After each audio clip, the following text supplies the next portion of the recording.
के लिए सॉलिडारिटी व्यक्त करने खातिर जब हम लोग जमा हुए तो मेरी सबसे पहले गुड्डी से मुलाकात हुई। तो उन्होंने जो बात कही उस पर मुझको मेरे हमनाम शायर सलीम अहमद के 2 अशार याद आ गए।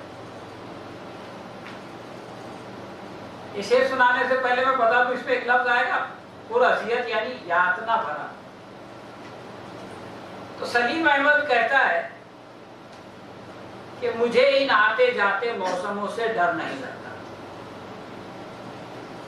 मुझे इन आते जाते मौसमों से डर नहीं लगता, नए और पुरअज़ियत मंजरों से डर नहीं लगता, मुझे इस कागजी कश्ती पे एक अंधा भरोसा है कि तूफान में भी गहरे पानियों से डर नहीं लगता। तो दोस्तों, ये जो हमारी कश्ती है इसके बारे में अभी कहा जा रहा था कि इतनी कमजोर है कि लोगों को ये जो है वो कागजों की कश्ती लगती है,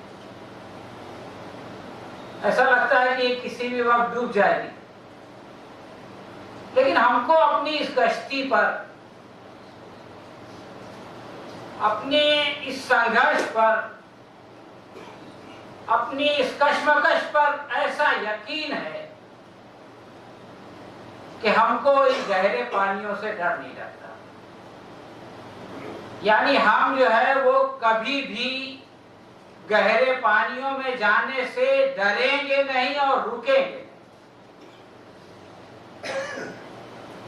दोस्तों, ये जो कुछ भी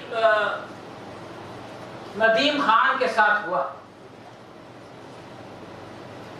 इसकी कुछ डिटेल हमको असलम गाजी साहब ने बताई, लेकिन इससे जो कुछ मैंने सीखा, जो कुछ मैंने समझा, वो मैं आप लोगों के साथ शेयर करना चाहता हूं। पहली चीज ये है कि ये जो एस्टैब्लिशमेंट है,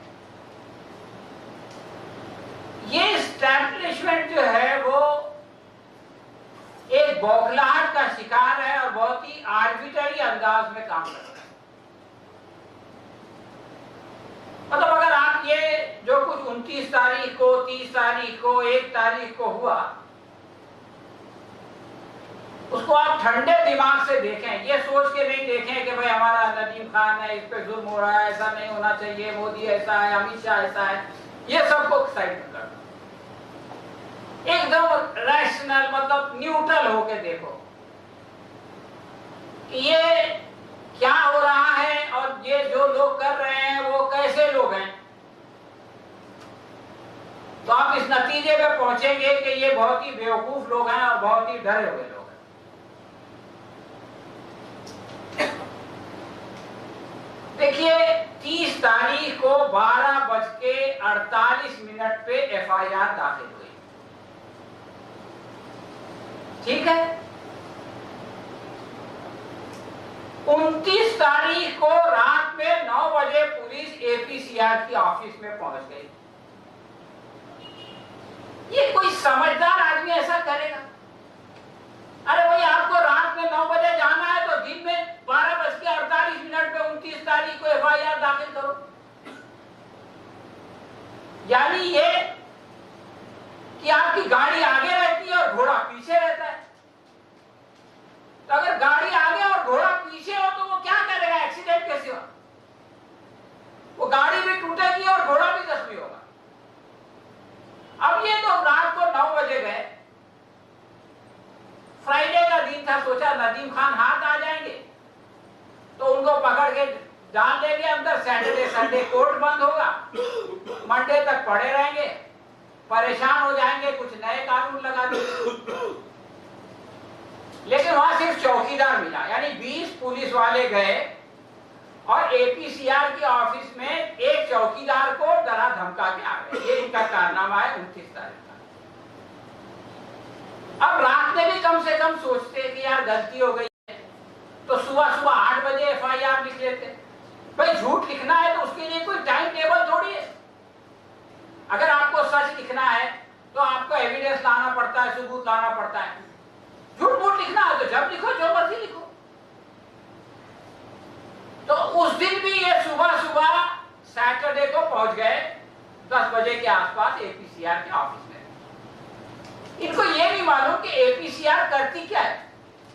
ये जो है लोगों को लीगल सपोर्ट देती है। तो लीगल सपोर्ट देने वाले कौन लोग होते हैं? कोई जर्नलिस्ट लीगल सपोर्ट देता है या कोई लीडर लीगल सपोर्ट देता है या कोई एक्टिविस्ट लीगल सपोर्ट देता है? नहीं, वकील लोग ये काम करते हैं। तो एपीसीआर के ऑफिस में कौन मिलेगा? एपीसीआर के ऑफिस में उनको वकील मिल गए जो मुख्तलिफ केसेस की तैयारी कर रहे थे। तो उन्होंने पूछना शुरू किया कि भाई आप नदीम खान को क्यों पकड़ना चाहते हैं, आपके पास पेपर बताओ। ये लोग जो बोलते थे ना एक जमाने में कागज दिखाओ, तो इनसे ही पूछ लिया उन वकीलों ने कि भाई कागज दिखाओ, नोटिस दिखाओ, एफआईआर दिखाओ, वारंट दिखाओ। अब 0 बटे सन्नाटा, इनमें से कोई भी चीज नहीं है।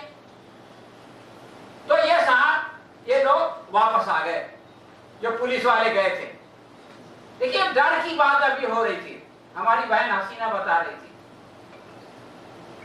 डरता कौन है? ये लोग डराने गए, वापस आ गए और वो वकील पुलिस स्टेशन आ गए। उन्होंने कहा भाई वो आपके लोग कागज नहीं लाए थे इसलिए हम आ गए हैं, लाओ हमको कागज बताओ। ये है निडर इंसान की पहचान।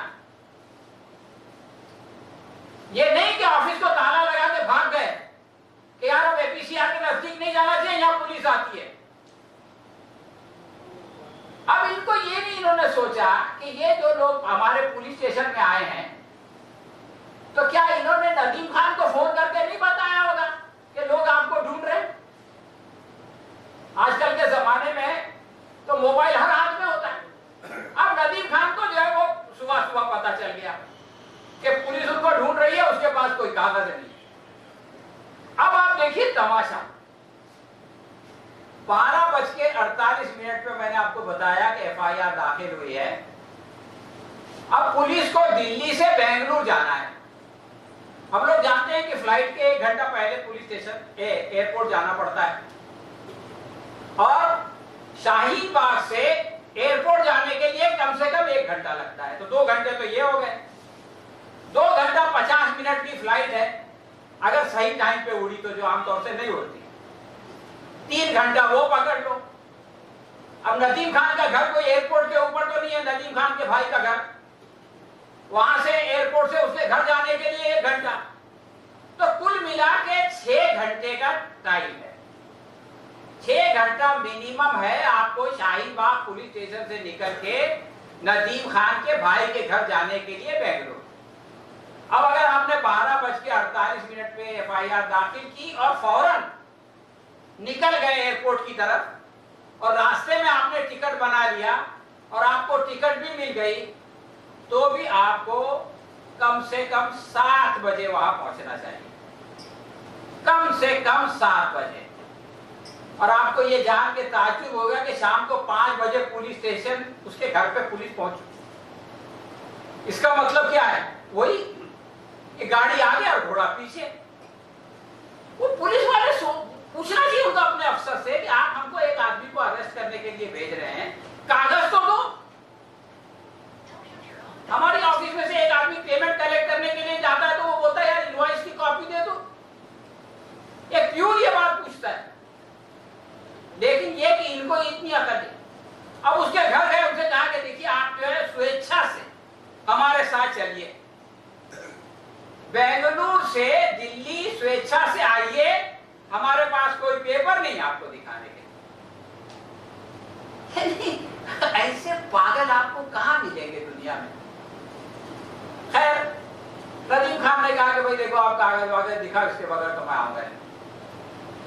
तो उन्होंने जो है वो मंगाया, आजकल व्हाट्सएप पे आ जाता है, और उनको जो है वो इलेक्ट्रॉनिक कॉपी दिखाई।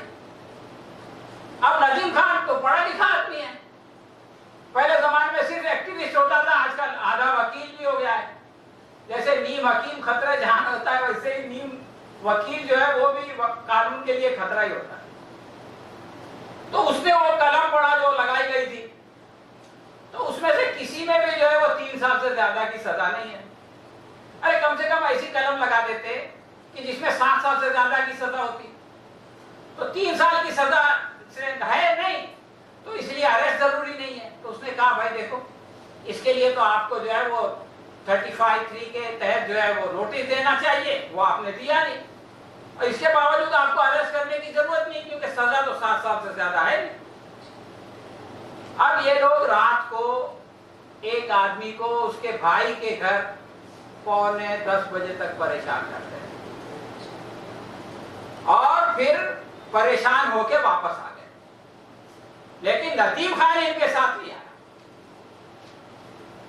तो उसके बाद आप देखें कि मंडे के दिन ये मामला जो है वो पेश होता है और फिर जमानत होती है। इसमें एक और सबक है, वो सबक ये है कि जब आपको डराने की कोशिश की जाती है तो उसका दो ही नतीजा निकल सकता है, या तो आप डर जाए या वो डर जाए। इस केस में क्या हुआ? इस केस में ये हुआ